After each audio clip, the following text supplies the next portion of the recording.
grand teori supaya Anda itu punya pegangan ya. Punya pegangan gitu. Punya pegangan bahwa saya variabel yang saya gunakan itu ada dasarnya. Ada yang menemukan, ada yang mengembangkan seperti itu. Jangan tiba-tiba kita hanya kompilasi aja, cocok logi. Cocok logi itu dihubung-hubungin, yang nggak cocok dihubung-hubungin. Gitu.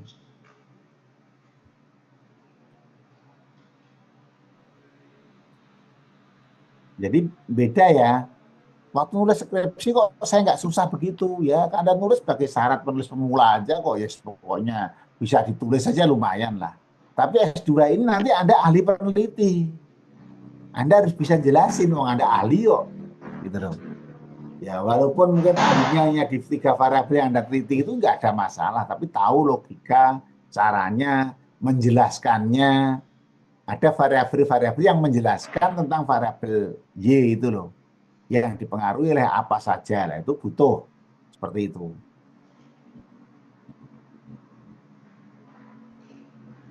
Kan kuliah S1, S2 itu nggak ada bedanya kan? Ada bedanya nggak?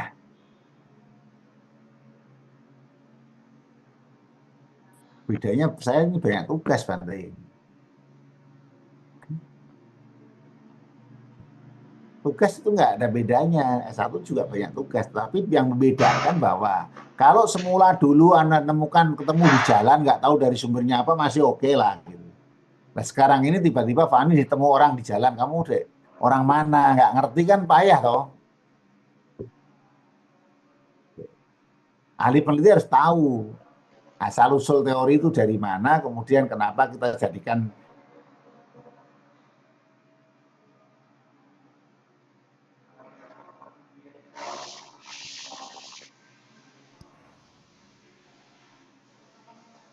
Jadi kenapa kok saya jadikan untuk kepentingan itu harus jelas ya.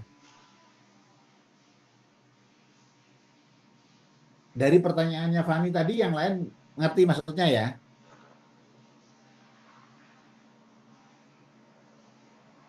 Suara saya bisa dengar? Bisa kedengaran Bante. Ya, saya agak rewel ini kamera saya. Maksud saya dari pertanyaan ini memberikan pemahaman pada kita semua supaya kita bahwa nanti menulis itu harus ada grand teori gitu loh maksud saya. Jadi kalau ditanya Anda menurunkan variabel itu dari teorinya siapa? Teorinya si A, ditemukan tahun sekian. Sekarang dikembangkan menjadi teori ini. Sudah, nggak perlu cerita panjang lebar. Tapi kan variabel yang saya turunkan itu berdasarkan teori ini, yang saya adaptasi dengan sumber-sumber suta yang lain. Boleh seperti itu. Kenapa kok saya kaitkan dengan ini? Saya temukan di suta seperti ini. Di teori ini seperti ini. Ini berbeda. Ada pembedanya di sini. Maka menjadi definisi operasional variabel namanya. Yang akan dijadikan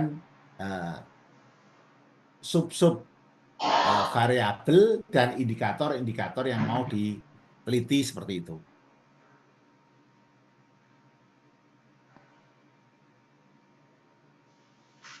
Fani ada gambaran? Berarti kalau seperti contoh kita mempunyai 3 variabel dan masing-masing variabel itu memiliki grand teori dari orang yang berbeda, itu tidak masalah, Bante? Ya nggak ada masalah, memang itu nggak mungkin temukan orang yang sama kok. Oke, Tapi Bante. kan Anda punya dasar teori itu dari siapa variabel itu. Nah, kemudian keyakinan nanti yang uji, termasuk yang pembimbing Anda itu yakin bahwa Anda itu mendapatkan satu konsep. Ada penelitian-penelitian yang mendukung variabel yang Anda teliti itu. Oh ini loh yang didukung variabel ini, si A meneliti seperti ini. Tapi saya meneliti variabel ini bukan begitu. Saya lebih yang begini. Anda bisa jelaskan seperti itu di dalam mulai dari kajian pustaka sampai kerangka teori, sampai kerangka berpikir, sampai di metodologinya itu konsisten gitu loh. Jadi jangan nanti di metodologi, di teori beda, nggak boleh. Boleh. Kok apa namanya malah lebih simpel ya tesis iya, tetapi mendalam, fokus begitu, tidak melebar begini, tapi mengkerucut gitu loh. Ya kalau dia satu dulu melebar-lebar dikit, aman lah. S2 ini ya nggak boleh lebar-lebar. Anda melebarkan itu harus Anda punya pertanggungjawaban. Dasarnya apa harus bisa jelasin gitu aja.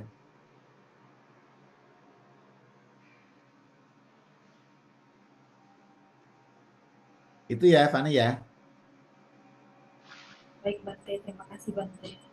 Oke, sambil jalan nanti di minggu depan silakan dikemas ya proposal kemarin apapun bunyinya.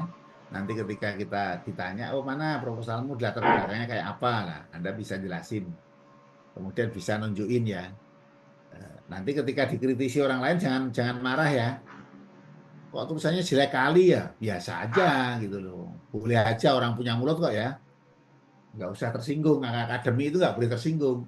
Tetapi yang ngomong jelek itu harus bisa nunjukin yang baik gitu. Oh kamu kurang kok, ini kurang, ada teori ini. Kenapa nggak dimasukkan apa dasarnya lah? Kasih, seperti itu. Jadi ketika mengcounter sesuatu apa yang ditulis temennya, itu tolong juga kita tidak sekedar ngomong. Tapi ada dasarnya. Oh, teori ini seperti ini. Kamu kok nulisnya begini? Ini atas dasar apa? Nah, itu namanya konfirmasi namanya. Nah, ketika konfirmasi itu, oh nggak ada ya pokoknya begini. Ya nggak mau kalau saya pokoknya begitu. Mesti kan ada dasarnya gitu. Jadi ujian itu hanya menanyakan kalau udah runtut bagus, ya penguji paling pertanyaannya ya normatif saja. Oh, udah bener kok. Gitu. Paling hasilnya Anda bisa jelaskan ya sudah. Pasti lulus kan gitu kan. Segampang itu sebenarnya lulus itu, tidak susah-susah. Nah, supaya gampang lulusnya tadi, nyiapkannya harus punya betul-betul cara gitu loh. Cara. Dan kalau menjelaskan dengan yang tanya nanti ya harus yang baik. Berdasarkan apa. Ya kalau ditanya, misalnya pengujinya dua ya, ditanya satu pertanyaan yang jawabnya yang panjang aja, biar nanti nggak tanya pertanyaan lagi.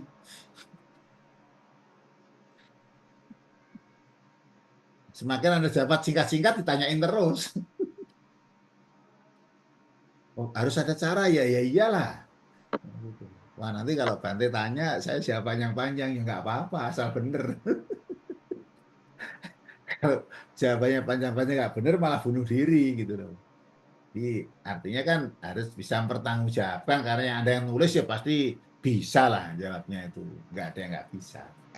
Maksudnya seperti itu, sehingga ketika secara teori, secara variabel clear, Anda punya pegangan.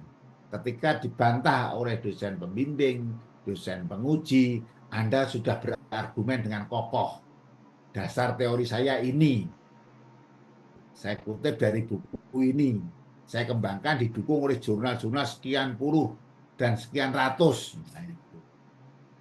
Di dosennya yang uji sudah mantuk-mantuk gitulah. Ya, lulus gitu. Paling kalau lulus bersyarat revisi biasa lah. Kalau ujian nggak ada revisi ya nanti namanya nggak seru gitu. Revisi pasti ada. Oh entah ketikan yang kurang lah, entah halamannya lari kemana lah. Itu kadang-kadang kalau ujian itu ada saja.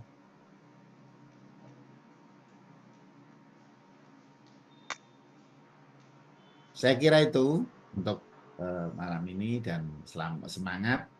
Karena ini sudah mulai nulis, sekarang kita harus fokus di penulisan-penulisan dan yang kurang-kurang bagus segera diedit dengan baik dan mengeditnya jangan hanya diolah-olah sekedar saja, dikembangkan dan kemudian dicarikan sumber-sumber referensi yang lain.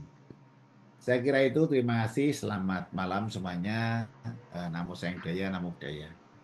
Namo Buddhaya. Terima Baik. kasih Budaya, Bante. Bante. Namo Buddhaya. Terima kasih Bante. Terima kasih. Namo Buddhaya.